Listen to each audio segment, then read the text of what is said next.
তোমার। আম্মা জান খাদিজা ডেকে বলে, নবী আমি কেন কান্না করি আপনারে কেমনে বোঝাবো? বেশ কিছুদিন ধরে আমার বড় ভয় লাগে, না জানি কখন দুনিয়া ছেড়ে আমাকে চলে যেতে হয়। ও স্বামী আমার বড় ভয় করে। ওজনে কম দেওয়া যাবে না, খাদ্যে ভেজাল দেওয়া যাবে না, কাউরে কষ্ট দেওয়া যাবে না, কাউরে আঘাত দেওয়া যাবে না, সবার সাথে ভালো ব্যবহার করতে হবে, আল্লাহর বিধানগুলো সঠিকভাবে মাইনে চলা লাগবে। কথা বলেন ঠিক? ভাইয়েরা আমার, আল্লাহর ভয় যদি আমাদের অন্তরে থাকে, আমরা কখনো মানুষের সাথে খারাপ ব্যবহার করা দূরের কথা। আমার ভাইয়েরা, আল্লাহর ভয় কিভাবে আনবেন? দিল দিয়া কথাগুলো বুঝবেন বাজান। আজকে মানুষের অন্তরে পরকালের ভয় নাই, আখিরাতের ভয় নাই। নবীর ঘরের স্ত্রী আম্মা জান খাদিজা কুবরা রাদিয়াল্লাহু তাআলা আনহা, দেখেন বাজান আল্লাহর ভয়টা কেমন, কবরের ভয়টা কেমন। দিল দিয়ে কথাগুলো বুঝবেন। আমার নবী ঘরের ভিতরে প্রবেশ করেছেন, আম্মা জানের সাথে সালাম বিনিময় হয়ে গেল। নবী আমার তাকায় দেখে আম্মা জান খাদিজার চোখে পানি। আমার নবী ডেকে বলে, খাদিজা। তারা পাশে দাঁড়াবে, কথা বলে ঠিক কিনা? আর টেনশন নাই, বাংলাদেশের 8টা চিনির মিল আবারও চালু হচ্ছে। আল্লাহু আকবার বলে। সুগার মিল যেগুলো বন্ধ ছিল এগুলো আবার নতুন করে চালু হচ্ছে। আল্লাহু আকবার বলে। আল্লাহ যদি চাই 2-1 বছরের মধ্যে আপনারা চিনি আবারও 50-60 টাকা কেজি পাবেন ইনশাআল্লাহ বলে। খালি সিন্ডিকেট, সব জায়গায় সিন্ডিকেট। এসালমকে দেয়, বসুন্ধরাকে দেয়, সিন্ডিকেটের মাধ্যমে আর ওদের কাছ থেকে crore crore billion billion dollar খালি ঘুষ খায়। কয় যাও তোমার চিনি দিলাম, কাউরে কয় দুধ দিলাম, কাউরে কয় যাও বাজারে যা লাগে সব তোমাদের দিলাম, তোমরা ইচ্ছা মতো দাম বাড়াও। কি ভাই রাগ করছেন? এগুলো ওয়াশ না, এগুলো হলো বাস্তবতা, আর এগুলো হলো ওয়াশ। ওয়াশ খারাপ লাগে? চলবে না, দোয়া করবো। আল্লাহর ভয় থাকলে কখনো কোনো মানুষ মানুষের ক্ষতি করতে পারে না। আল্লাহর ভয় যার অন্তরে আছে সে কখনো গুনাহ করতে পারে না। তাহলে ওজনে কম দেয়া। আপনি গেছেন বিদেশে, ভালো কথা, চুপচাপ থাকেন। কেন বাংলাদেশকে এত ষড়যন্ত্র করতেছেন? কথা বল নাকি আপনার? আনসার দিয়া, রিক্সাওয়ালা দিয়ে, হিজড়ে দিয়া, পতিতে দিয়া, আদিবাসী দিয়া, শেষে পর্যন্ত শেষ ট্রাম কার্ড খেললো ইসকন দিয়া। আর হইছে পুরো দেশের মানুষ যখন আমরা ঐক্যবদ্ধ থাকবো, কোন ষড়যন্ত্রই আমাদেরকে পিছনে ফেলাইয়া দিতে পারবে না, কোন ষড়যন্ত্রকারী সফল হতে পারবে না। আমাদের নিজের সার্বভৌমত্ব রক্ষা করার জন্য, বাংলাদেশের স্বাধীনতাকে রক্ষা করার জন্য এই দেশে হিন্দু, মুসলমান, বৌদ্ধ, খ্রিস্টান আমরা সকলে ঐক্যবদ্ধ। কথা বলে ঠিক কিনা? আমাদের ভিত্তি এত মজবুত হয়েছে, আমাদেরকে আর কেউ দমায় রাখতে পারবে না। তোমরা পিঁয়াজ, চিনি আর কাঁচামরিচ বন্ধ করে মনে করছে একেবারে বিশাল কিছু। পাশে পাকিস্তান আছে, বহু দেশ আছে, আফগানিস্তান, আমাদের মুসলিম ভাইয়েরা, তারা পাশে কদমের মাথা নত করে চোখের পানি ফেলে মসজিদ ভেঙে দিচ্ছ। মনে রাখবা, মসজিদ যদি ভেঙে দাও, আল্লাহ চাইলে আল্লাহর খেলা যখন শুরু হবে, ভারত ভেঙে টুকরো টুকরো হয়ে যাবে। তোমাদের ক্ষমতা, তোমাদের অস্তিত্ব খুঁজে পাইবা না। কথা বলে কি? আমাদের বাবরি মসজিদ তোমরা ভেঙে ফেলে দিয়েছ, আমাদের দিল সাক্ষী নাই, আবারও বাবরি মসজিদ উদ্ধার করতে পারবো ইনশাআল্লাহ। মোদী সাহেবকে বলবো, এই বছরে নির্বাচনে তো আপনার পিছকে গেছিলই, কোন মতে আপনার পায়ের নিচে একটু বালু দিয়ে আটকায় রাখছে। বেশি বাড়াবাড়ি করবেন না দাদা, হাতি ঘোড়া গেল তল। কথা কন নাকি আপনার? খুব বেশি মারবেন না। আর বাংলাদেশ থেকে যে ভদ্র মহিলা ওখানে আছেন, উনি খালি কান পড়া দিচ্ছে। উনি যাওয়ার পরে ভারতের লোকজন এখন ভালো নাই, কারণ উনি জানেন যেখানে অশান্তি নেতার এক জায়গায়। আল্লাহু আকবার বলে। এবং অমুসলিম ভাইরা এখন আন্দোলন করতেছে যে ভারত যদি বাংলাদেশকে মিথ্যা তত্ত্ব ছড়ায়, ভারতের বিরুদ্ধে আমরা যুদ্ধ ঘোষণা। আলহামদুলিল্লাহ অমুসলিম ভাইরা আমাদের পাশে, কারণ ধর্মীয় সম্প্রীতি কারে বলে? বাংলাদেশ হলো জ্বলন্ত উদাহরণ। পাশেই মসজিদ, পাশেই মন্দির, পাশেই শ্মশান, পাশেই কবরস্থান, হিন্দু মুসলমান এক বাজারে বসে চা খাই। কথা বলে ঠিক কিনা? আমাদের কাছ থেকে সম্প্রীতি শিখতে হবে না, পারলে আমাদের দেশের থেকে শিখে যাও। কথা কর। বাংলাদেশের মিডিয়াকে ধন্যবাদ জানাই। একজন কোন উপস্থাপনা করতেছে আর বলতেছে এই যে দেখেন ভারতে কিভাবে মসজিদ গুলো ভেঙে দেওয়া হচ্ছে, এই যে দেখেন কিভাবে মসজিদ গুলো ভেঙে দেওয়া হচ্ছে। তারা নাকি স্বপ্নে দেখে মসজিদের নিচে নাকি মন্দির আছে। বাটপারি কারে বলে? আল্লাহর ঘর মসজিদ ভেঙে দিচ্ছ যেখানে মুসলমানেরা সিজদায় মাথা নত করে আল্লাহর কুদরতি কদমে মাথা গ্রাম কম। কত বড় ডাকাত চিন্তা করে, রাগ করতেছেন আপনারা? এই হলো আমাদের সমাজের হালচাল বাজার। এই জন্য যদি আল্লাহর ভয় থাকতো তাহলে কোন ব্যবসায়ী কোন মানুষকে ঠকাইতো না। কথা কোন ব্যবসায়ী তারা মানুষ প্রতারণা শিকার হইতো না। আজকে বাজারে সিন্ডিকেট কালো বাজার ব্যবসায়ীরা মাল মজুত রাখা জিনিসের দাম বাড়ায়। কথা বল না কেন? যারা বাংলাদেশে মাল মজুত রাখা কালো বাজার ব্যবসায়ী জিনিসের দাম বাড়ায়, মনে রাখবেন প্রত্যেকটা টাকার হিসাব আল্লাহর কাছে দেওয়া লাগে। মাঝে মাঝে দেখবেন বাজার থেকে সয়াবিনের তেল উধাও, রমজান আসলে চিনি উধাও। কথা কন? যে ম্যাডাম ছিল উনি তো ভারতের কাছে জিম্মি ছিল। আলহামদুলিল্লাহ আমরা একটু মাথা শক্ত করে দাঁড়াইতে পারতেছি। ইউনূস সাহেব যেভাবে খেলা দেখাইতেছেন, মারহাবা কন। ইউনূস সাহেবের ডাকে সমস্ত রাজনৈতিক দলের নেতারা এক জায়গায়, ইউনূস সাহেবের ডাকে সকল ধর্মীয় নেতারা এক জায়গায়। তেল তুলে দেয়, কোন দিক থেকে হাত দিয়ে দেয় আপনি টেরই পাবেন।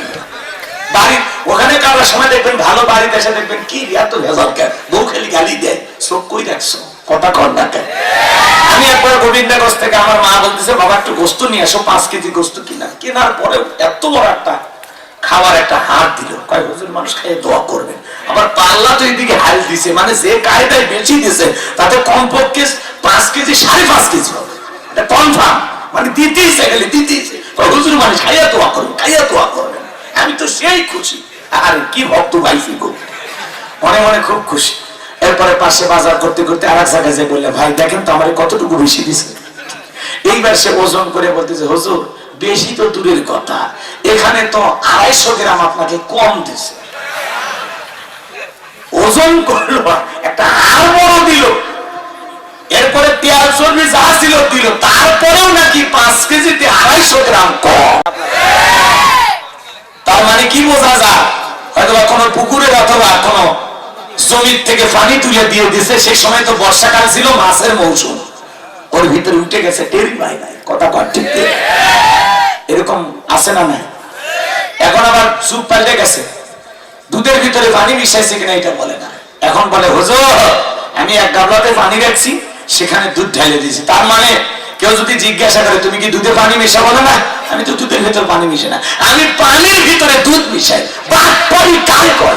চিন্তা করছে, খালি বুদ্ধির মার গায়ে দুনিয়া চলতেছে। এরকম আছে না নাই বাজার? রাগ করবেন না, মন খারাপ করবেন না, দুধে পানি মিশাবেন না, খাদ্যে ভেজাল দেবেন না, ওজনে কম দেবেন না বাজার, মানুষের সাথে ধোঁকাবাজি করবেন না। দেখবেন গরুর গোস্ত কিনতে গেছেন, কষায় যারা ঠকায় তারা। কথা কয় না?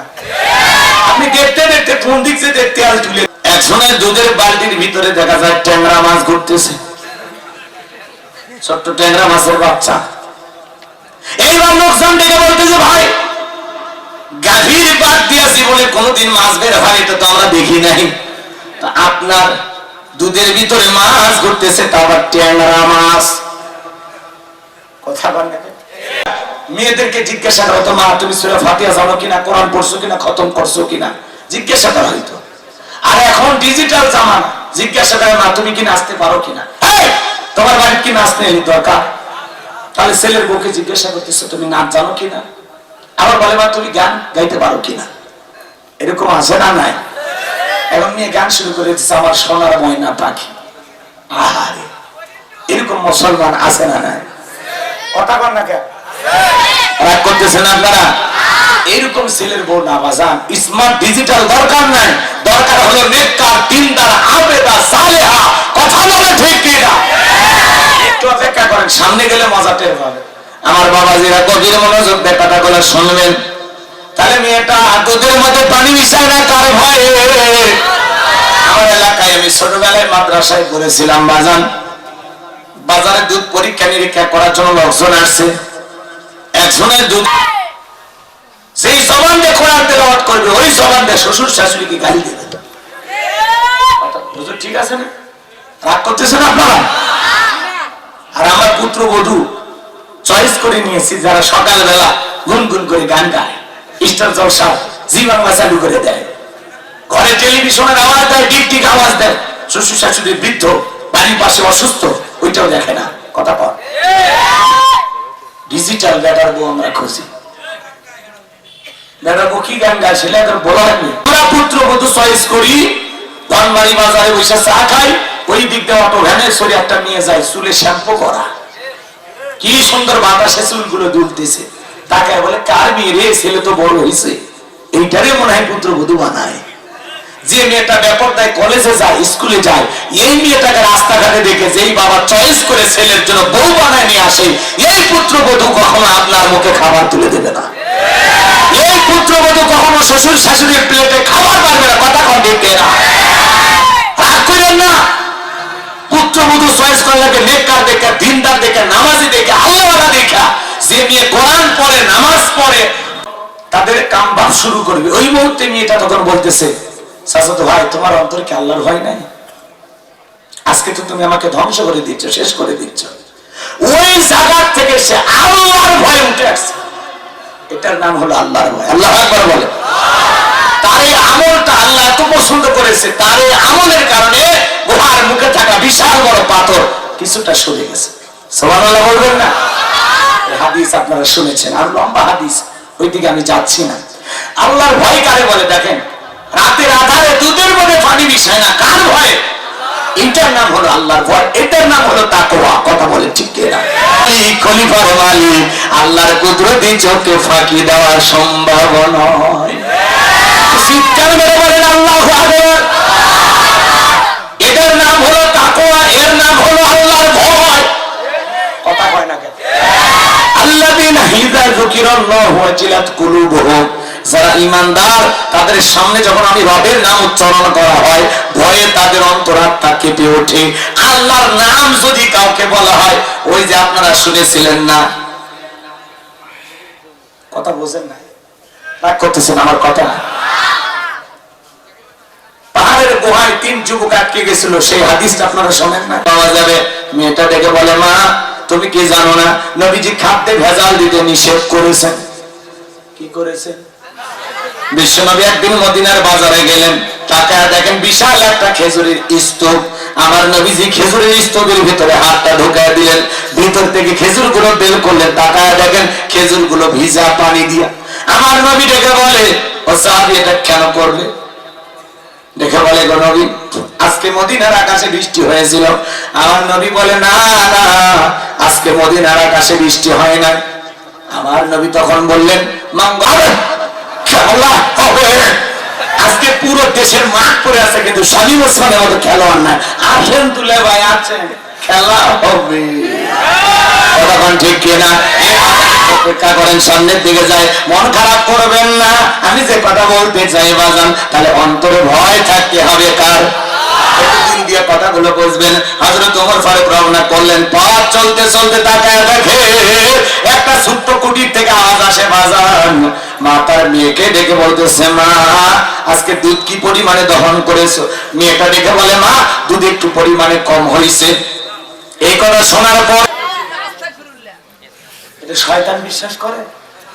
এক মহিলাকে আসামির কাঠ করায় দাঁড়ায় জিজ্ঞাসা করা হয়েছে, এই হুজুর দর্শন করছে বলে, হ্যাঁ। তো তোমার জন্ম 75 সালে, জন্ম 75 সালে, আর ধর্ষণ হয়েছে 71 সালে, স্বপ্নে মনে হয়? শয়তান এই কথা বিশ্বাস করে। ওরা যে মিথ্যাবাদী ছিল, এই 2-1টা কথাই তার প্রমাণ। কথা বলেন, এখনো ভয় পান নাকি আপনারা? কিসের ভয়? কোনো ভয় নাই। কথা বল। কোথায় গেল সংসদেতে মমতাজের গান? কোথায় গেল হযরত বালাল রায় দিয়েছিল? এই বিচারপতি মানিক বাংলাদেশে 116 জন আলেমের তালিকা করে দুদকের কাছে জমা দিয়েছিল। আমার মতো গাইবান্ধার ভাঙ্গা বক্তা রোল নাম্বার ছিল 23। আমার সিরিয়ালে কত নাম্বার রাখছিল? যারা আলেমদের তালিকা করেছিল, আজকে তালিকা করার আগে ভিতরে ঢুকছে। আমরা বলতে চাই, এরা বিচারক নামের বিগত সরকারের 5 টাকা গোলাম ছিল। এদের বিচার দুনিয়ার আদালতে হওয়া তারিখে দিয়ে পালাইছে। ওরা লোক দেখানো দাঁড়িয়ে রাখতো। কথা বল না কেন? ওই সালমান এফ রহমান, তার অন্তরে যদি আল্লাহর ভয় থাকতো, তাহলে রাসূলের এই সুন্নতি দাঁড়িতে বেদ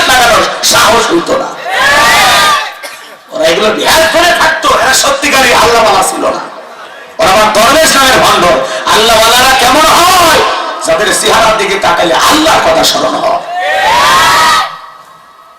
করতেছেন দাড়ি কেটে নৌকে চলে পালাচ্ছে, ওরা জীবন দেশে তার নৌকে ছাড়েনি।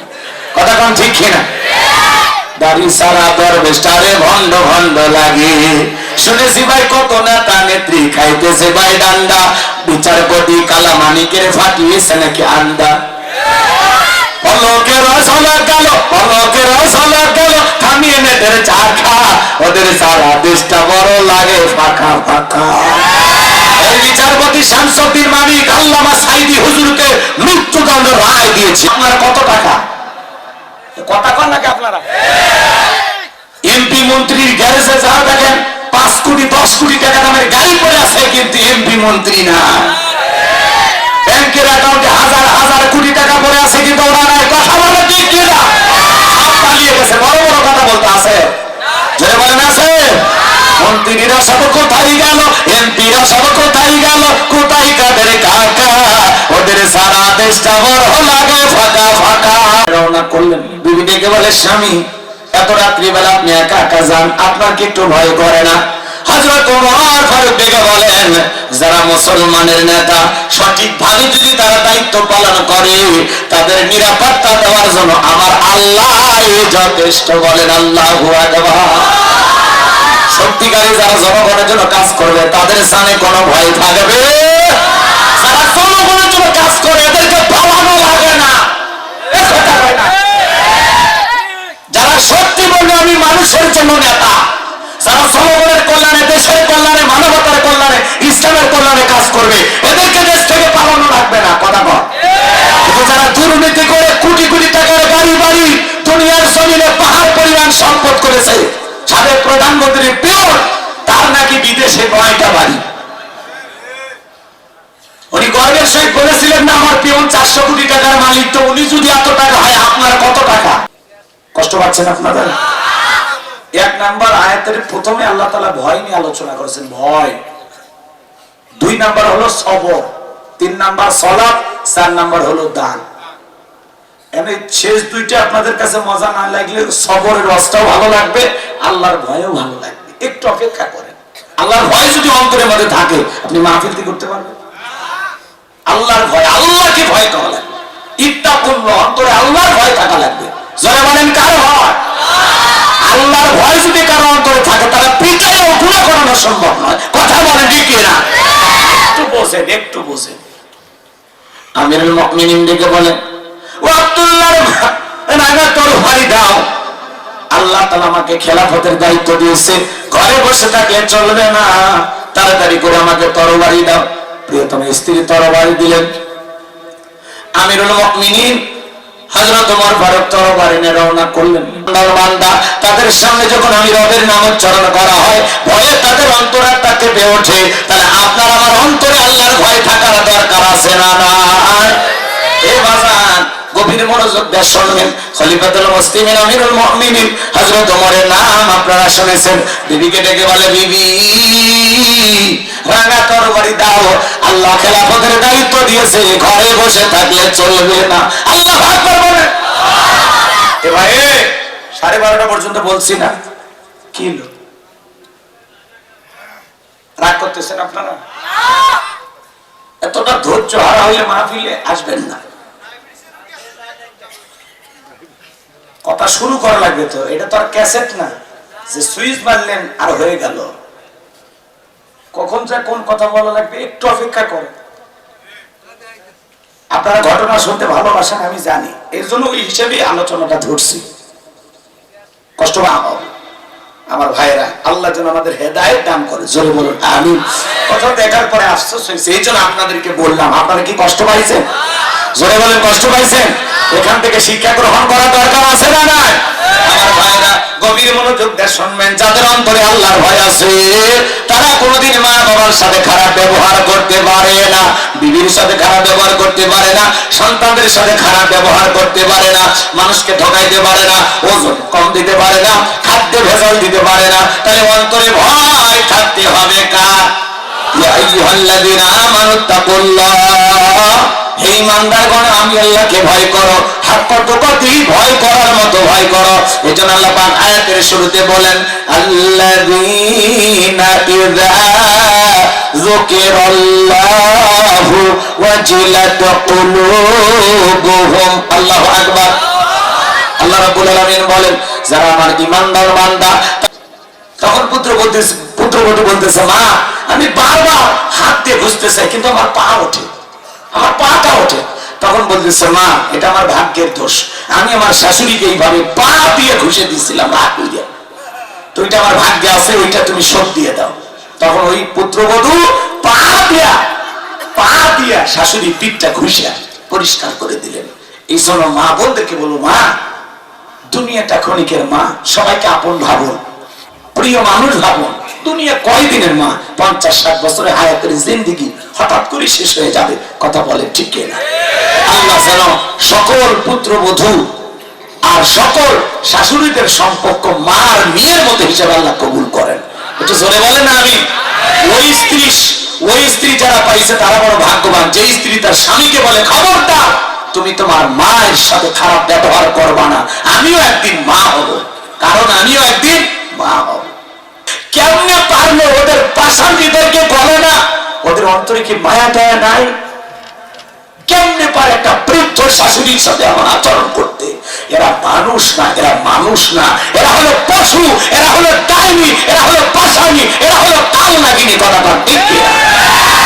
এরা আসছে সংসারে অশান্তি সৃষ্টি করতে। কেমনে পারলো এরা পুত্রবধূ হিসাবে? একটা শাশুড়ি, বৃদ্ধ শাশুড়ি, 90 বছর বয়স, কয়েকদিন বেঁচে থাকবে, কয়েকদিন পর কবরে চলে যাবে, তারপরে তো ঘর বাড়ি তোমাদের, রাজত্ব তোমাদের। এই কয়েকদিন একটা বৃদ্ধ শাশুড়িকে সহ্য করতে পারবা না? একদিন তুমিও শাশুড়ি হইবা, তোমার ঘরে আল্লাহ সন্তান দেবে। আজকে তুমি তোমার শ্বশুর শাশুড়ির সাথে যে আচরণ করেছো, অপেক্ষা থাকো ও মা, অপেক্ষায় থাকো, তোমার সন্তানের পুত্রবধূরাও তোমার সাথে একই আচরণ করবে। একটা গল্প শোনেন নাই? পুকুর ঘাটে শাশুড়ি বলতেছে বৌমা আমার একটু পিঠটা কি দাও, সাবান দিয়ে ঘুষে দাও। তখন পুত্রবধূ একদিন আপনার মাথায় দিয়ে দেবে। এই যে হৃদ্রতা, এই যে মহাব্বত, এই যে ভালোবাসা, একটা সুন্দর বন্ধন একটা পরিবারকে অনেক শান্তি দেয়। কথা বলেন ঠিক কি না? ঘরে অশান্তি বাজান, শান্তি আমরা খুঁজে পাচ্ছি না। কারণ আজকে দেখবেন অধিকাংশ ঘরগুলোতে আমাদের মা বাবার অবহেলিত পুত্রবধূরা তার শাশুড়িকে সহ্যই করতে পারে না। এর মূল কারণ হলো এখনকার মা বোনেরা শাশুড়িকে বোঝা মনে করে, শ্বশুরকে বোঝা মনে করে। কথা বলেন ঠিক কিনা? আমার কথা কি আপনারা কষ্ট পাইছেন? এজন্য ভাইরা আমার, যে যুবক আছো বাবা, খবরদার খবরদার, নিজের বইয়ের কথা শুনে নিজের মাকে কখনো কষ্ট দিবা না। আজকে তুমি তোমার মা বাবার সাথে যে আচরণ করবা, তোমার সন্তান বড় হয়ে তোমার সাথে একই আচরণ করবে। পুত্রবধূ যারা ঘর থেকে নিজের শাশুড়িকে বের করে দিয়েছে, 90 বছরের শাশুড়িয়া, অসুস্থ মানুষ, কেমনে পারে বের করে দিলেন পুত্রবধূ। এই ভিডিও, এই ছবি যখন সোশ্যাল মিডিয়াতে ভাইরাল হয়ে গেছে, দুই পুত্রবধূ এখন লজ্জায় বলতেছে আমরা ভুল করেছি, আমরা এখন জায়গা দেব। চিন্তা করেন, আসলে কিন্তু এরা জায়গা দিত না। আজকে মিডিয়ার কল্যাণে যখন ওদের সম্মান চলে যাচ্ছে, সমাজের চোখে মাথাটা নিচু হচ্ছে, এই জন্য ওরা বাধ্য হয়ে জায়গা দিল। আজকে যারা আমার মাহফিলে পুত্রবধূর আলোচনা শুনতেছেন, ও মা বোনেরা, নিজের শাশুড়িকে নিজের মায়ের মতো সম্মান করবেন, নিজের মায়ের মতো ভালোবাসবেন, তাহলে জীবনে কোনদিন বউ শাশুড়ির যুদ্ধ হবে না। এরা যারা শাশুড়িরা আসছে না, মা নিজের পুত্রবধূটাকে নিজের মেয়ের মতো মনে করবেন, তাহলে কোনদিন সংসারে অশান্তি আসবে না। পুত্রবধূটাকে নিজের মেয়ের মতো ভাবে, নিজের মেয়ের মতো ভালোবাসবেন, আগলে রাখবেন। মাঝে মাঝে পুত্রবধূর মাথার চুলে তেল দিয়ে দিবেন, আবার দেখবেন আপনার পুত্রবধূ একদিন রেডি থাকেন। আগে বলছি না আমি করবো আওয়াজ, আপনারা দেবেন আওয়াজ, জবাব দেবেন ঠিক ঠিক, আলোচনা হবে কমপ্লিট। শ্রোতাদের স্পিরিটে ভালো বক্তার হিট, আলোচনা হবে জায়গা মতো ফিট। লিল্লাহে তাকবীর। আমার ভাইরা, তাহলে চিন্তা করেন বাজান, অসুস্থ মা, নোয়াখালীর সেই মা, পুত্রবধূরা শাশুড়িকে বাড়িতে জায়গা দিচ্ছে না।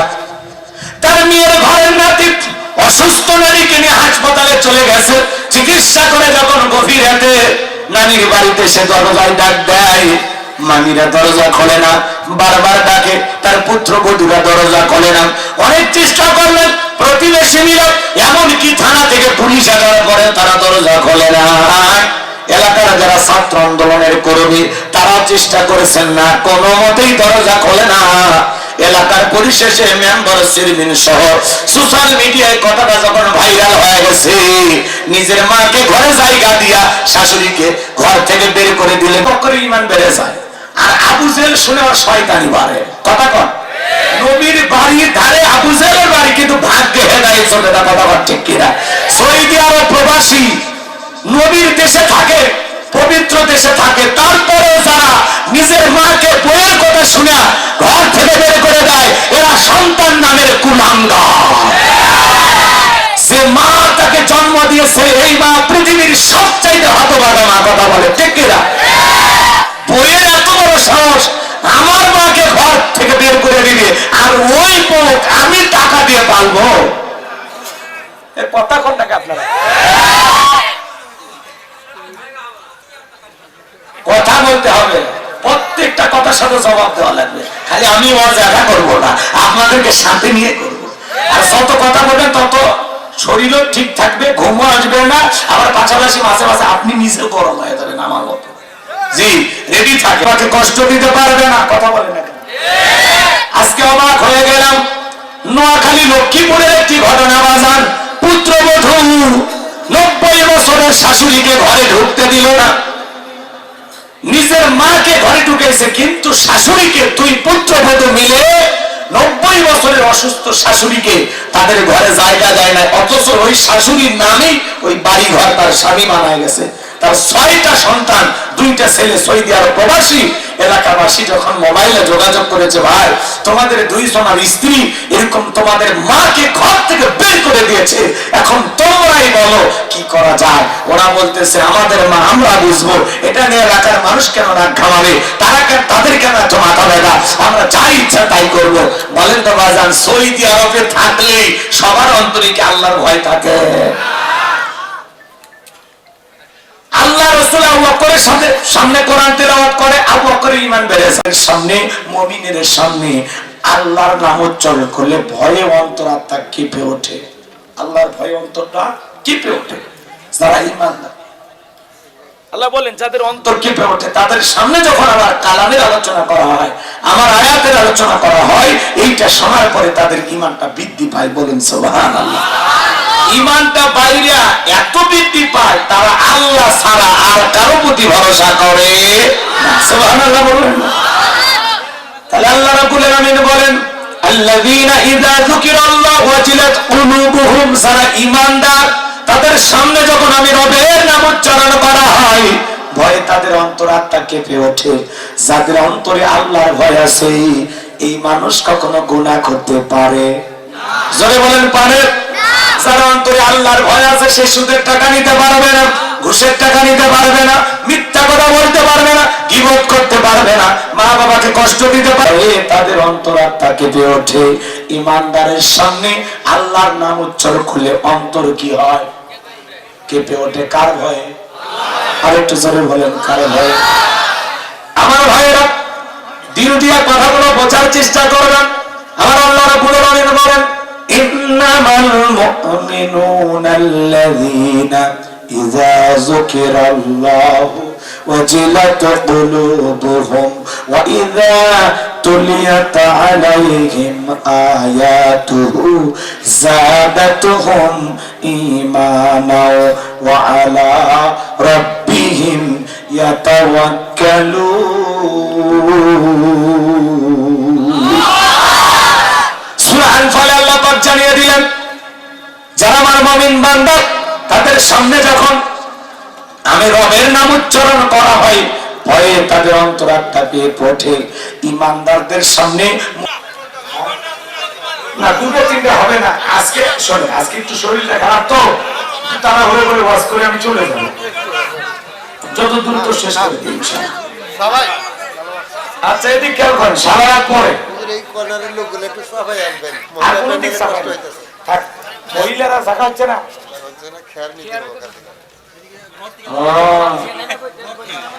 যারা ঘরে বসে আছেন ভাই দখল করে লাভ নাই, ঘর আপনাদেরকে দেওয়া হবে না। আপনারা একটু নিচে আসেন, একটু আসেন, ওখান থেকে কিছু খেয়াল নিয়ে যান, মহিলাদেরকে দিন। এই খেয়াল শর্ট করছে নাকি? আসেন ভাই, আসেন। ও ভাই শোনো ভাইরা, আসেন এদিকে আসেন, ভাগে ভাগে জায়গা আছে, একটু বসে।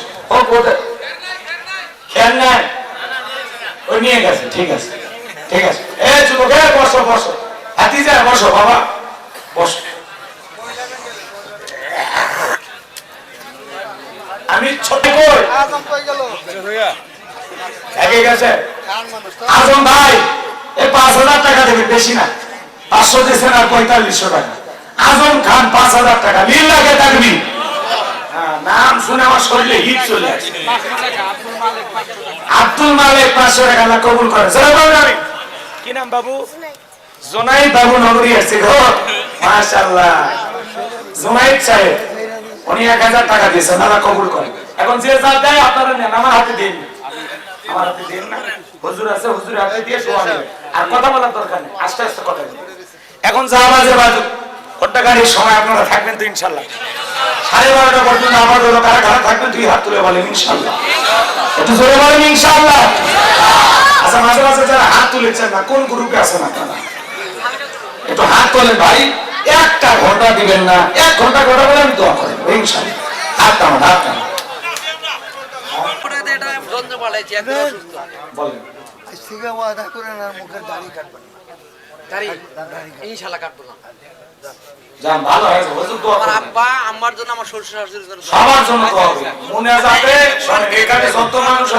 সবার জন্য পাইকারি ধরে দোয়া করা হবে। আমি দোয়া করবো, আমার পাশে পীরে কামেল আল্লাহ আব্দুল মজিদ সাহেব বসে আছেন, উনিও দোয়া করবেন ইনশাআল্লাহ। আমরা দোয়ার জন্য বসে আছি, আরে ভাইও বসে আছে, কোটি দোয়া লাগে। আজকে দোয়াতে ভরে ফেলে দিন ইল্লাহি থাকবি। আজম খান, আজম খান, আজম খান 500 টাকা করে মারহাবা। 500 টাকা নগদ, 2500 টাকা বাকি। আজম খান লেখো 4000। জি, 500 নগদ, 3500 টাকা বাকি। আচ্ছা, আজম খান 4000 টাকা। আজম খান কই গো ভাই, কই আজম? না, যেভাবে নামটা বলছি না, 5 মিল করেন না কে, কি হবি জীবনে? আজম ভাই কই? আজম কই? নগদ 500 টাকা বাকি, আল্লাহ কবুল করেন। জোরে বলেন আমিন। দুর্গাপুরের সেলিম খান 1000 টাকা। দুর্গাপুরের সেলিম ভাই 1000 টাকা, আল্লাহ কবুল করেন। জোরে বলেন আমিন। এবার যে জায়গায় লিখে নেন, আমি আলোচনায় চলে গেলাম, ঠিক আছে? আমাকে আর বলার দরকার নাই। এখন যে জায়গায় টুকুন ভাই আপনারা লিখে নেন। আর এখানে যারা বসে লিখতেছেন, আস্তে, শব্দ যেন না হয়। আমি এই মাদ্রাসার আমার একটা ছেলে দিছি, হ্যাঁ, ক্লাস 1 এ, বয়স 7 বছর। ধরে নিতে পারে ক্লাস 1। অসুস্থ, একবার দরিদ্র কৃষক, কিন্তু আমি প্রতি বছর এই কমিটি হতে চাই 1000 করে টাকা প্রতি বছর আমি দিয়ে দেব। আল্লাহ কবুল করে, আল্লাহ কবুল করে। আজীবন সদস্য, লিল্লাহি তাকবীর। আজীবন সদস্য 1000 টাকা দেবে, আল্লাহ কবুল করে। এদিকে আসেন।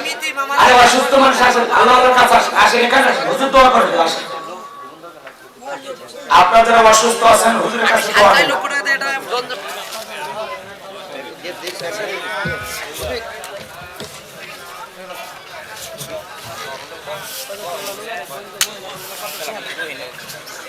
লা ইলাহা। মহিলা ক্যান্ডেলের টাকাগুলো এখন আসছে ভাই, মা বোনদের ভিতরে যারা কালেকশন করতেছে, দায়িত্ব পালন করতেছেন, দয়া করে টাকাগুলো পৌঁছায় দেবেন। আল্লাহ আপনাদের দান কবুল করেন। জোরে বলেন আলহামদুলিল্লাহ। মা বোনেরা বাকি দিয়ে রেখে দিতে পারেন, আশেপাশে লেখার জন্য আমাদের ভাইরা বসে আছে। আপনারা যারা দিবেন ভাই, এখানে মা বাবার রুহের মাগফিরাত কামনায় 500 টাকার একটা কোরআন দেন না, বাজান দেন। এরকম একটা মাহফিলে যদি 100 কোরআন না ওঠে হইলেও দেন না বাজান, 500 টাকার একটা কোরআন দেন বাজান। এই যে আমাদের মন্টু ভাই 500 টাকার একটা নগদ কোরআন দিয়েছেন, আল্লাহ কবুল করেন। আল্লাহ এ দানের বিনিময়ে আল্লাহ তার আত্মীয় স্বজন যারা কবরে চলে গেছে মাফ করে দেন। জোরে বলেন আমিন। এটা কাজ ডিম সকালে হবে। আমি করেছে এখন ডিম দিলে হুজুর মানে নিয়ে যাবে। না না, আমি নিয়ে যাবো না। রমজান আলী কথার মধ্যে জোড়াতালি যায় না, একেবারে খালি 1000 টাকা। জোরে বলেন মারহাবা। আর 1 মিনিটের মধ্যে দিলে দেবেন, না দিলে আমি বয়ান শুরু করে দেবো। ভাই টাকাগুলো সামনে থেকে নিয়ে যান, এত টাকা সামনে থেকে লস হবে, টাকা নিয়ে যান।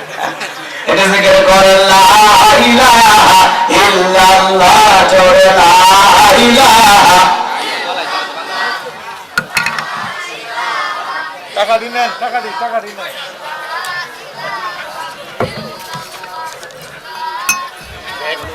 ইল্লাল্লাহ, জোরে লা। সবাই ব্যাগে লা ইলাহা।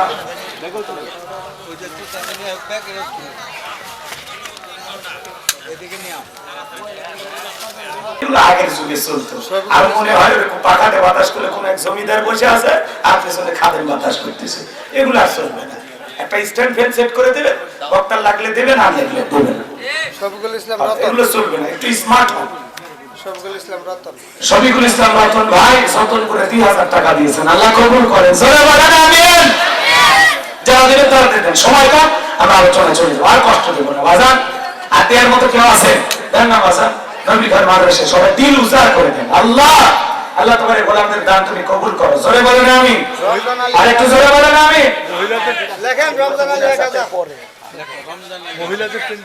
মহিলা ব্যান্ডের টাকা পয়সা নিয়ে আসেন, আমার মা বোনদের ভিতরে কানেকশন চলতেছে। মা আপনারা দান ভরে দান করবেন, থাকে যদি নাকে ফুল কানে দুল গলার সেন দিয়ে যাবেন, বিনিময়ে বেশি বেশি সব পাবেন। কত টাকা নাকে ফুল কানে দুল পাওয়া যায়, ডিম পাওয়া যায়, মুরগি পাওয়া যায়, ছাগল পাওয়া যায়, গরু পাওয়া যায়। এ এলাকায় কিছুই দিচ্ছে না। দিছে, অনেক দিছে। কই ডিম কই নিয়ে আসেন। ডিম